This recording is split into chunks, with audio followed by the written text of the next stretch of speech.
Bună tuturor, bine v-am regăsit, sunt Daniela și astăzi vă face un nou video. Astăzi m-am gândit să fac un video despre tipuri de girlfriend.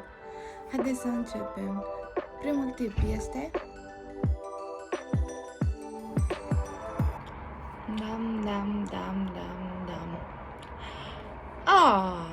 De câte ori i-am spus să nu mai stea să vorbească cu femei pe internet? Cum adică comentarii și mesaje? Adică eu ce, sunt proasta lui? Hai să vezi ce fac eu când vine acasă. Vai, ce drăguț! Iubi, uite, nu așa că îmi dai și mie, nu așa că îmi dai și mie bani ca să iau. Hai, te rog frumos, știi că te iubesc.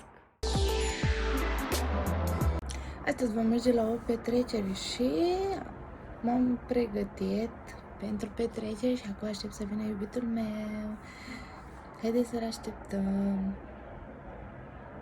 Hai, ești gata? Haide, hai că întârziem. Da.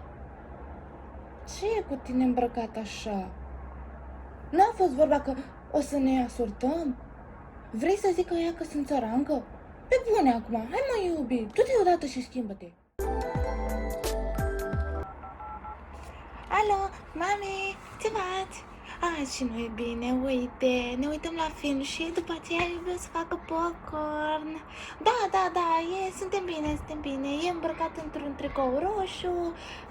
Da, suntem bine, mulțumim, te pup, pa! Dacă v-a plăcut acest video, dați un like, un subscribe la canal și un share pe Instagram. Eu sunt Daniela, vă pup, ne vedem data viitoare cu un nou video.